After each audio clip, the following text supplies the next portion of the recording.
السلام علیکم ناظرین، آپ کو بہت ہی دکھی خبر دیں گے کہ عراق کے سمندر کے اندر ایک کشتی ڈوبی ہے۔ ناظرین، یہ کشتی جس کے اندر اتنے ساری پیسنجر، اتنے ساری سواریاں موجود تھیں، اور یہ کشتی الٹ گئی، اور ایک ہی سائڈ پہ اس کشتی کے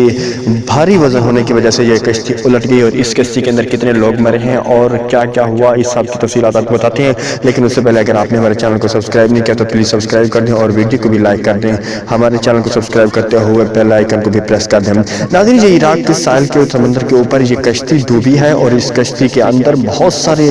تعداد میں سواریاں ڈوب گئی ہیں۔ 109 کی تعداد میں تو ان کی موت کی خبر آ چکی ہے، لیکن ابھی تک مزید ان کو نکالنے کی کوشش کی جا رہی ہے، کیونکہ کشتی کے الٹنے کی وجہ سے پانی کے اندر تباہی مچی تھی، اور جس تباہی کی وجہ سے یہاں پر یہ خبر آئی ہے کہ 109 کے تعداد جو ہے وہ اب ڈیمیج ہو چکی ہیں اور ان کی لاشیں مل چکی ہیں۔ ابھی تک باقی نکالی جا رہی ہیں لاشیں، لیکن جیسے جیسے نیوز آئے گی ہم آپ کو اسے اپڈیٹ کرتے رہیں گے۔